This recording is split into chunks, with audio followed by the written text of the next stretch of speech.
Hello everybody and welcome back to the channel for a new video as I discuss Kevin Nagle's end of season video diary that he released yesterday night.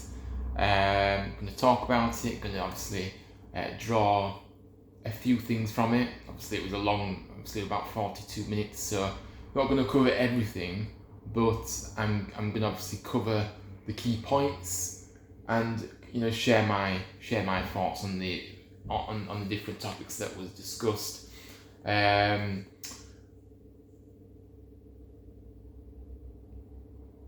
think that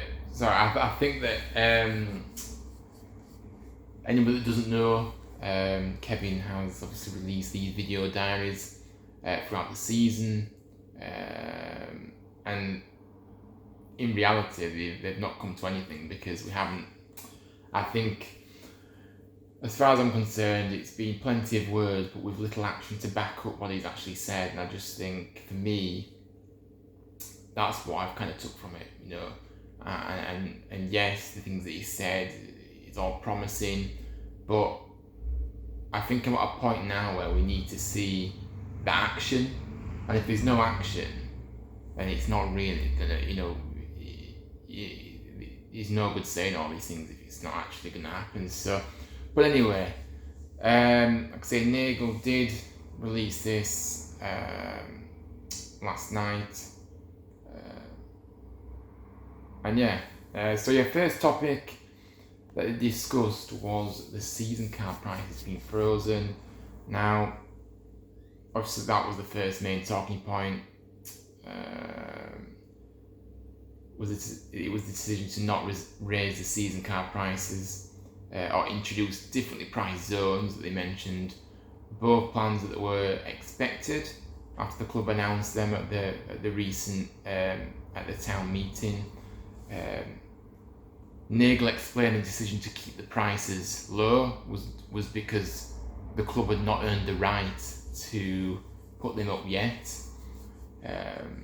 I think that obviously he did say that we shouldn't expect them to remain that cheap over the coming seasons, but at this moment in time, then he didn't want to raise them.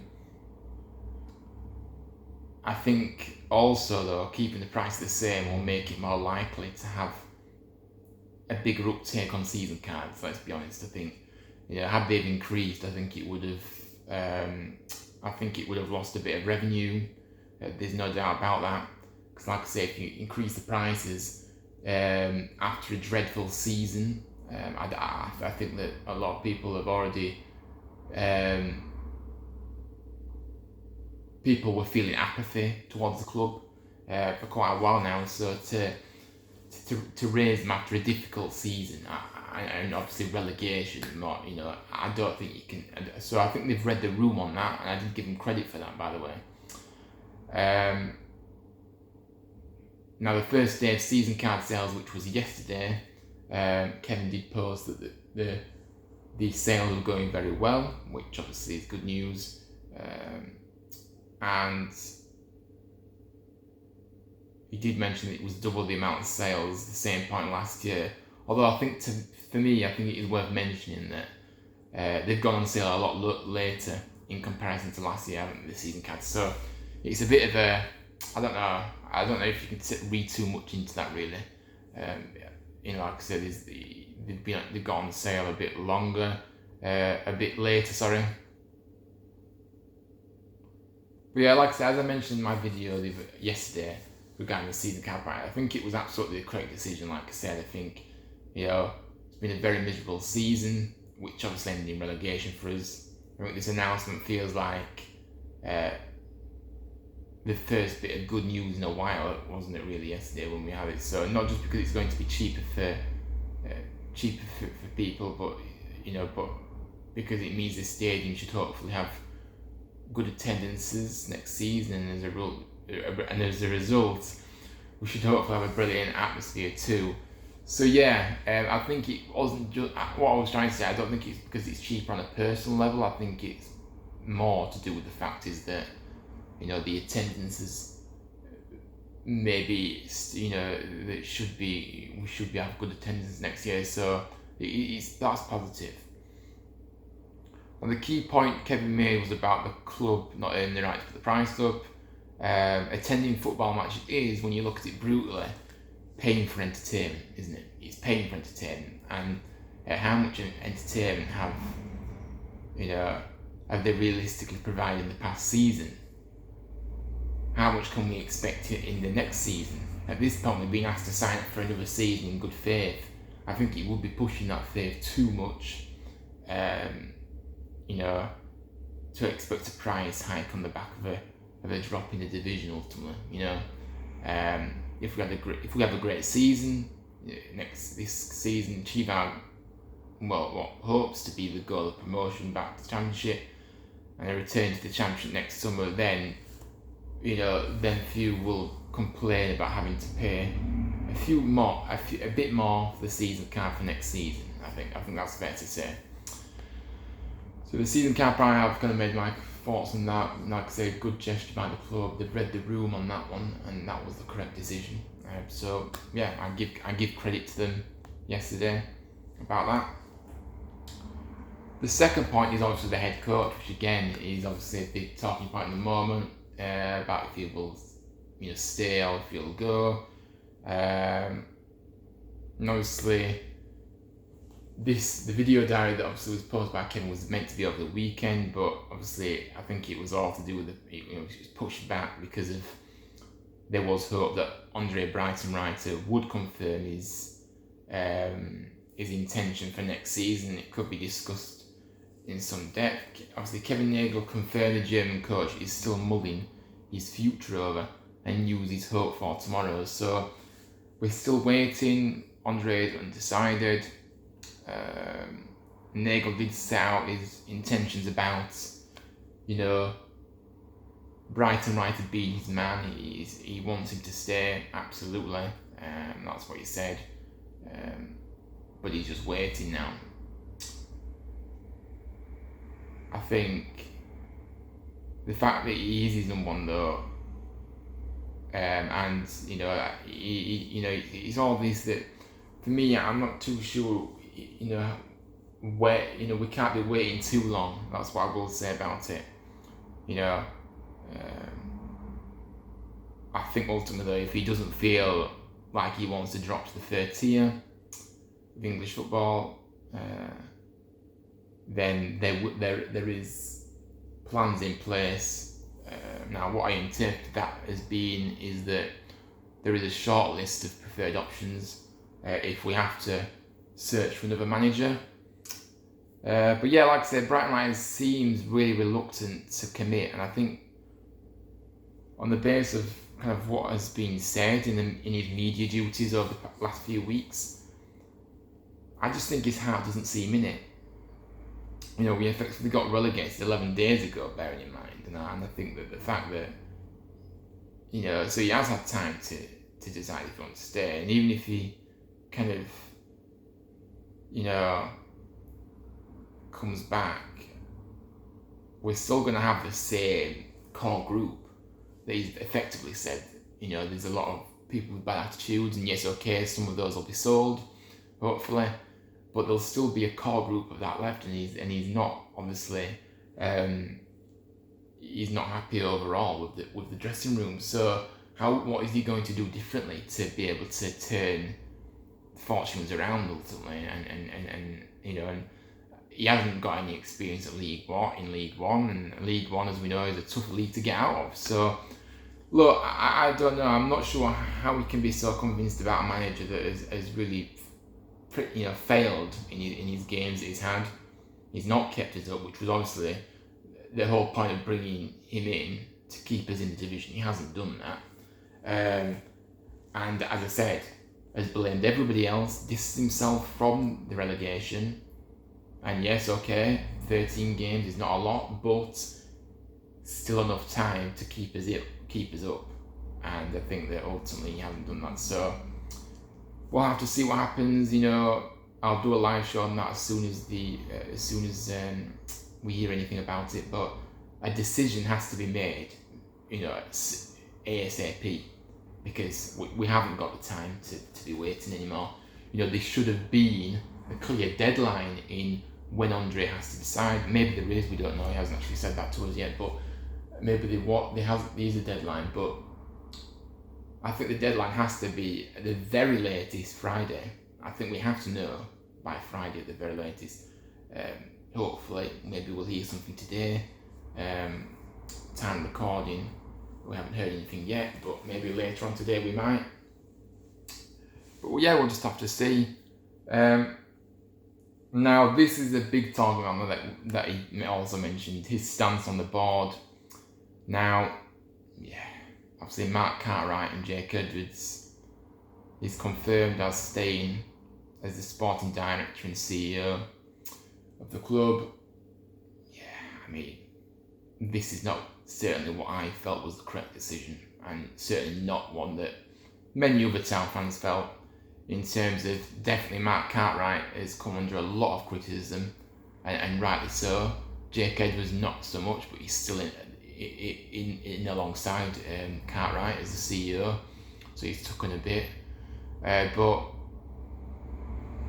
Nagle did say that both had to be re-interviewed for the roles, and then almost felt like Nagle then defended Cartwright, who was obviously come under the most criticism out of the two of them,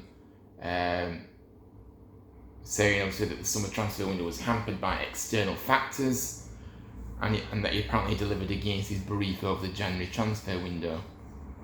I think these are just excuses, really. I'm afraid it was clear a lot of us that change was needed at the top, because that's where it starts, at the top. And if you've got people like Cartwright, who has made countless mistakes all season, the recruitment not good enough, the decisions to get rid of Warnock and then bring in Moore, and it's just escalated all season. The January transfer window, we needed players that was going to make a big impact. We didn't find those players. Balka was rarely available. Radulovic was barely available. Healy, yes, he scored a few goals, but again, it took him ages to get up to speed. He still wasn't fit when he started playing. All these things, it's just not good enough. And Matos did well at the start, but then that kind of fizzled out. So I don't know. I just think they are excuses, and I'm not on board with this, because I feel like there isn't no trust with Cartwright, because you have to earn that trust. And this past season, he hasn't earned any trust at all, because he's made every decision he's made has been a bad one. So I'm sorry, I can't trust somebody that has let us down countlessly all season. And yeah, it doesn't look good for me, because for me the plan goes out the window when you've got people like Cartwright making constant poor decisions. I just think it's laughable how he's making excuses for him, really. And the fact that he re-interviewed him suggests that he wasn't too sure himself. And I just think I just think it's an obvious error, a glaring error, a naive error, keeping him. I think his heart's in the right place, Nagle's, but I just think keeping Cartwright is continuing that error of judgment that has lasted for a season, for this past season. So it's poor, it's disappointing. I think for us to have moved forward, for us to move forward, we had to start fresh. And yeah, move forward positively, we had to start fresh, and he just made excuses for Cartwright, and yeah, I think it's a very poor decision. If you look at what Cartwright has done, I don't want to cover all ground, but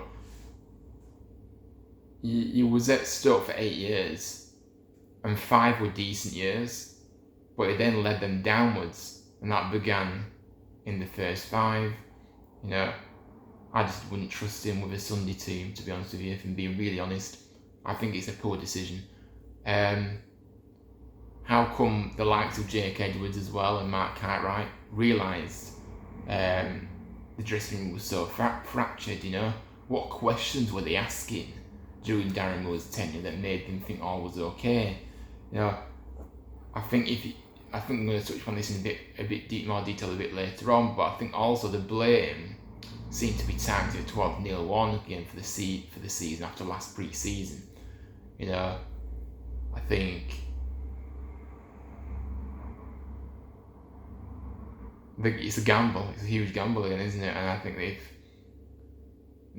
if Brian Wright needs longer to make a decision, he isn't for us, for me.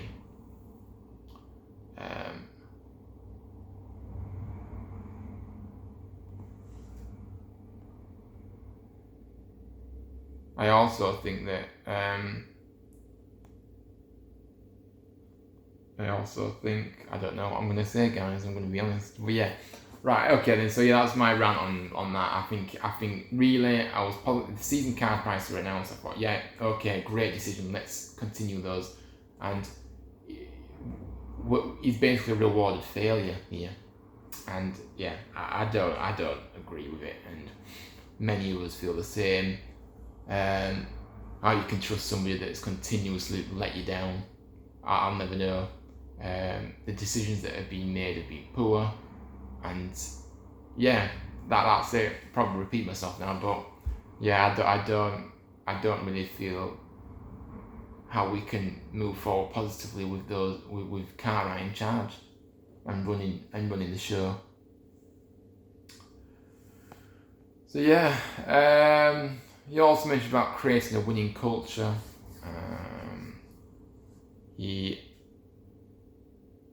Like I say, he spoke about the long-term investment he wanted to do, and he wanted to create that winning culture at the club. He spoke about how he has that at Sacramento, and there isn't one currently at Huddersfield Town. I think ultimately the winning culture starts from winning football game, not blatantly obvious, isn't it, really? But I think he was more about the growth mindset. So I guess it's about trying to, create a positive mentality in the club, which obviously, every time you go on the field, you have to go on to get the win. So, I think it's one of those ultimately. I think it's one of those.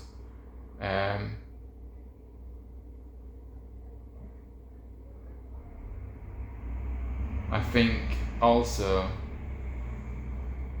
really, he mentioned about having a winning culture at Sacramento, but no kind of thing about this really.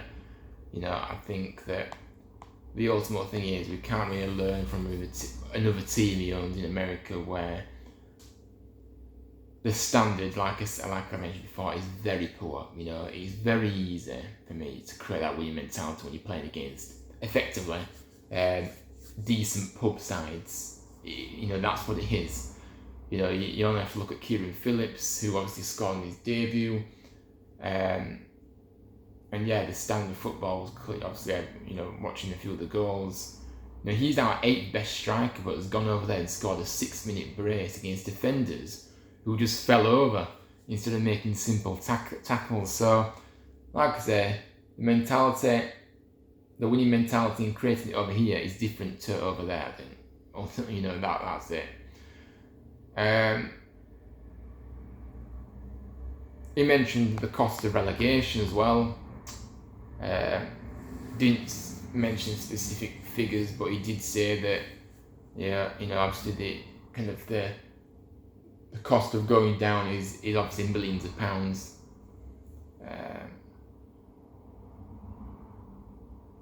So they have to obviously change the wage structures due to relegation and everything, and reductions of wages from players' point of view. But he said that the rest of the cost is, it's kind of going to be absorbed by Nagle himself. There were also confirmation that job losses for non-playing staff aren't on the cards in the short term, which is good news.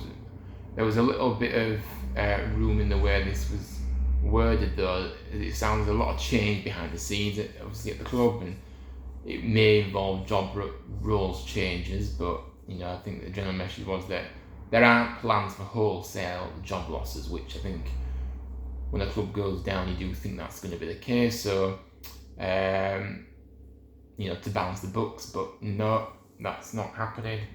Like I say, it sounds encouraging. I think we're definitely in for some stability in terms of the club's finances. I'm not disputing that at all. And Nagle seems to be, willing to finance the team in the short term in that immediate attempt to get back in the championship. But the problem is you've got people that are making decisions that are poor ones. You're not really going to get anywhere with it.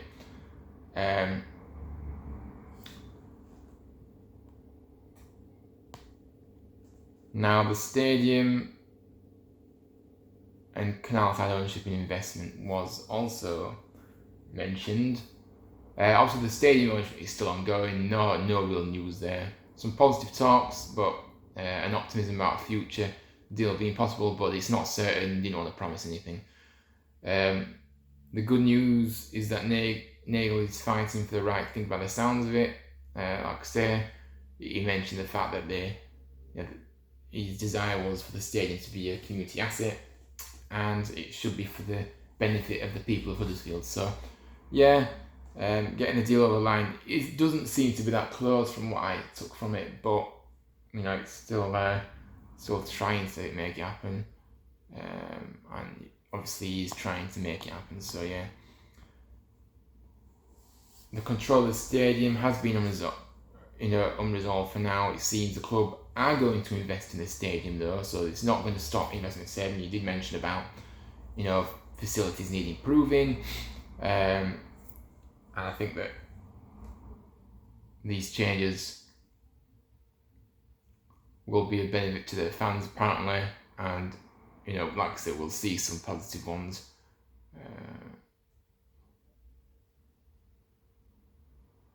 Like I said, I think that if you look at the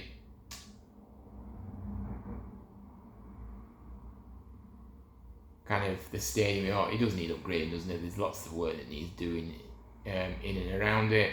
Like I say, it's not always easy when there is another party involved in terms of the stadium not being ours yet, which is just one of those things which is frustrating, because when you first came in, I thought that maybe we'd be able to get something. Like I say, it's very complex, so I appreciate that, but yeah.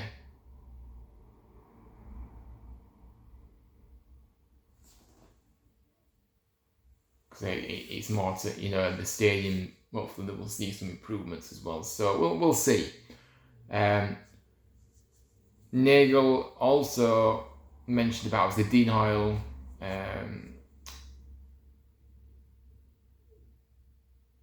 Nagle said about his post in his past interviews that the owner, obviously the former owner, still owns the land at Canal Side, which is the training ground.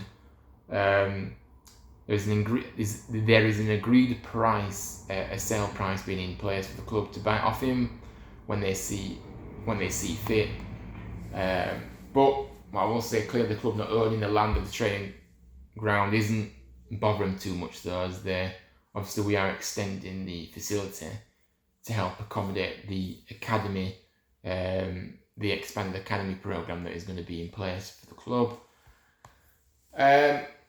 The next port of call is obviously the comments about the culture, and Andre's comments about the culture. Like I say, we know what has been said, obviously, about Brian Wright saying about the bad attitudes he's experienced from many of the players. It came as a surprise to Kevin Nagle, but he thinks the manager was within the rights to make these statements, so there was no issues there with that. He thinks that the reason behind them may relate to a cultural difference, which means Germans are more straight talking. He then tried to align the ideas Bryson Wright was getting across with his remarks as linking back to Nagle's own feeling that the team lacks a winning mentality, though that wasn't really what was being said. It was that the players are selfish and don't care about the club at all, which is something altogether different, of course. I think there were some promising comments along the lines of If you have issues, then you have to just get rid of them. So that kind of seems pretty clear, the indication that any players that kind of were deemed to be part of the group that weren't pulling their weight are likely to be out. That they'd like to be out, hopefully. Nagle seemed to be optimistic about being able to move players on, and that's been labelled as poor characters, as he thinks most issues is down to the specific chemistry at the club, and these so-called bad eggs of the group could well become good elsewhere, but I don't necessarily agree with that. Personally, I think that really people with bad attitude, tend to take it with them wherever they go, really, I think. But I think that maybe some clubs will take that gamble. We'll see the quality that some of these players have, and they'll kind of feel like it is good business in a sense. But yeah. Now the timing of Darren Moore's sacking was also talked about. He did own up to the fact that it did take too long to get rid of him effectively. Like I said, he said at the time, obviously he said though that the reasons he was given so long was because of the issue, because he'd hoped that also many draws would eventually turn into wins. Particularly, you mentioned the injury crisis that we had throughout the season, and new signings arrived in January. But yeah, like I said, when the results didn't improve, Moore had better options available. He got the chop. Basically, he got the chop to go. But look, I think that for me, though, as fans, we could see that they weren't really going to there were no signs that it was going to change. So I think the fact that he's kept him, I still don't understand to this day how you can keep somebody in that clearly doesn't seem to be playing for the manager. So I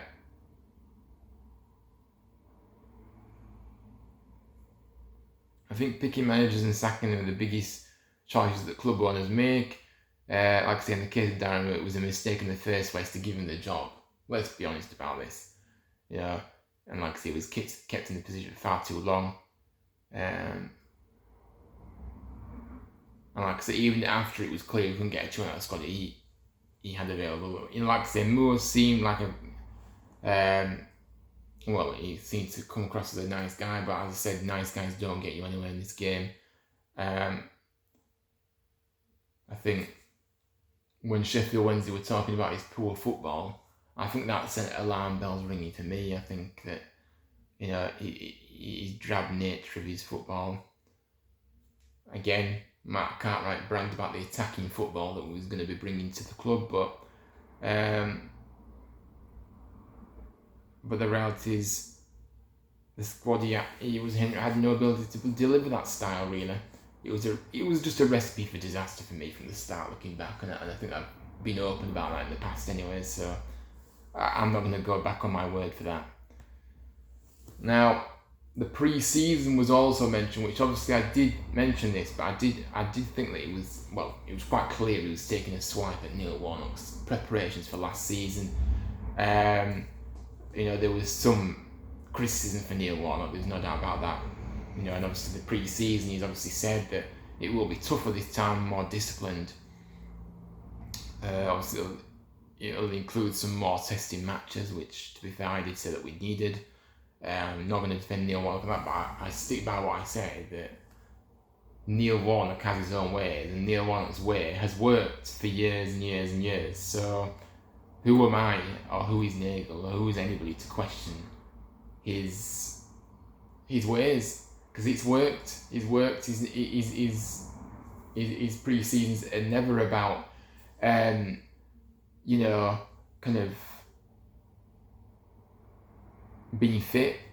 It's about that togetherness. He gets players to run through brick walls. We know what Neil Warnock has done over the years. So yeah, look, I think that was a bit. I didn't really like that, to be honest with you. I don't think there was any need to kind of put the blame on him for how the season's gone. You know, I just don't, because I think that if you keep him for longer, you know, like you should have done, not sack him after 7 games, I think that he would keep us in this division ultimately. So I don't think, you know, when Neil Warnock came back, they knew what they was going to get with Neil Warnock. So if they didn't want him, then they shouldn't have brought him back in the first place. So, so yeah, that's it really. I think Brighton Wright obviously made comments about the fitness as lack of fitness, but again, just because he likes to do double training sessions, just because he has a certain way, doesn't mean just because Warnock had a way, doesn't mean it's the wrong way, if you get me. Everybody has their different kind of styles, don't they, really? So,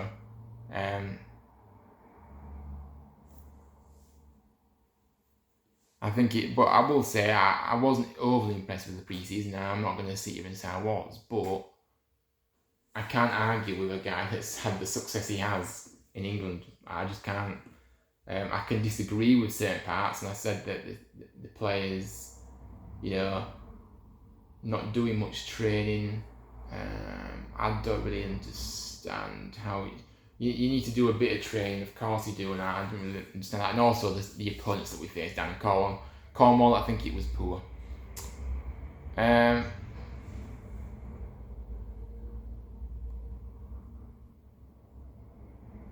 think that there were, like I said, there were no details about who we could face in pre-season. But yeah, Darren Moore and his coaching will have to take some responsibility for all the injuries during that time too, as they were overloading the players.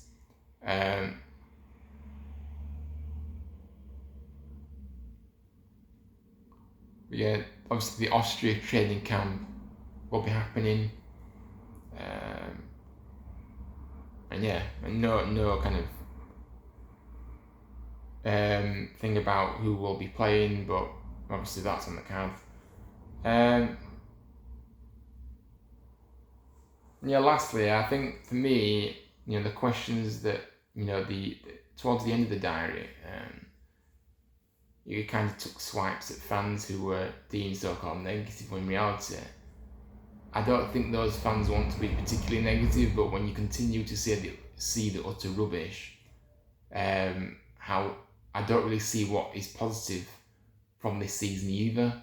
So if the team's playing well, or at least if they're winning more games than what we won this past season, I don't think it'd be as negative. But the fact is that we've won 9 games all season, and the decisions off the field have been very, very poor. So I don't really know how you can be positive, really. And yeah, so I don't particularly like that banter that goes on in terms of calling out fans that are deemed so-called negative, because I've been deemed negative as well, but I just say it how it is, and I've never shied away from that. So yeah, I didn't really like that from Nagle, really. I think it just undermines things, really.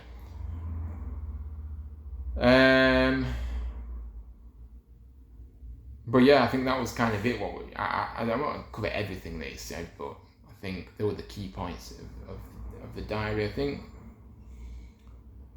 there weren't really much mentioned, were there, though? Just think about the things that were missed, maybe. But like I said, he did cover a lot in this diary. But I think that Neil Warnock and his departure was barely referenced at all. There's a great deal of questions from fans about the decision to remove him. I think that was one of the biggest single reasons why I went down. You know, getting rid of Warnock when we did. I think, like I say, keep him in until at least, you know, Christmas, January time. You're gonna get a good amount of points. You're gonna get a lot more return than what we ended up having. You know, there's no question.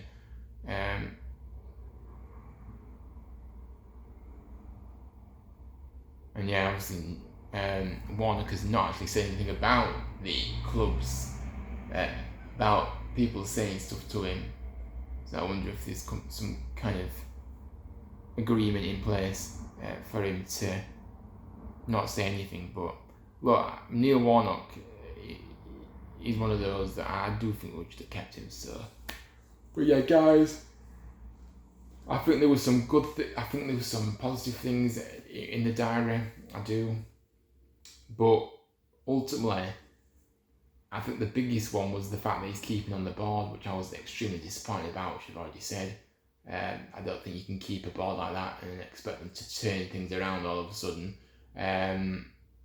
I think that the writing was on the wall of those, and I think that, you know, especially Cartwright, the fact he's still in a position.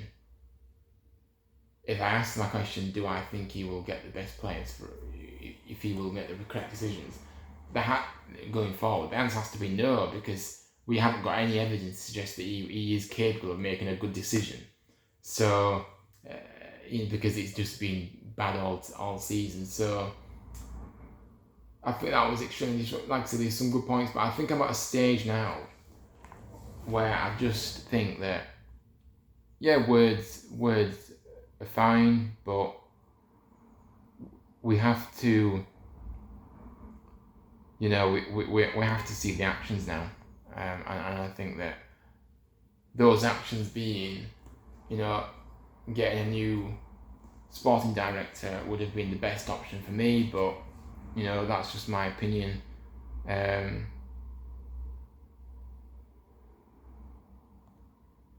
yeah.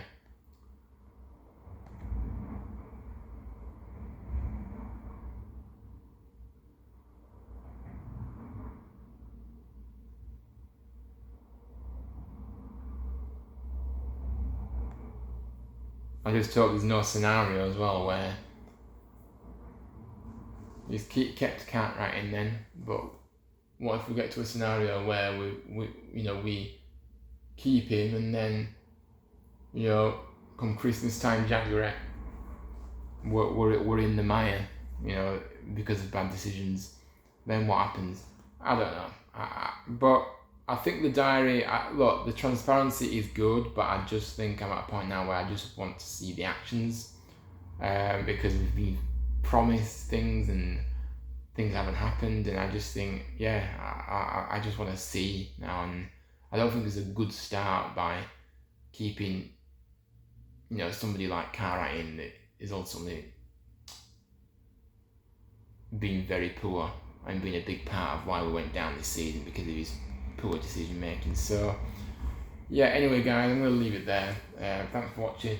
Make sure you drop a like, subscribe, let me know your thoughts on the Kevin Nagle diary, and yeah, we'll do a live very soon once Andrea Brighton writer decides, hopefully in the coming days, and then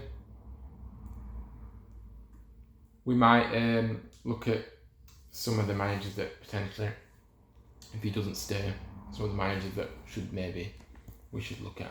So yeah, anyway guys, stay tuned, thanks for watching and thanks for your support, and I'll see you very soon up the town.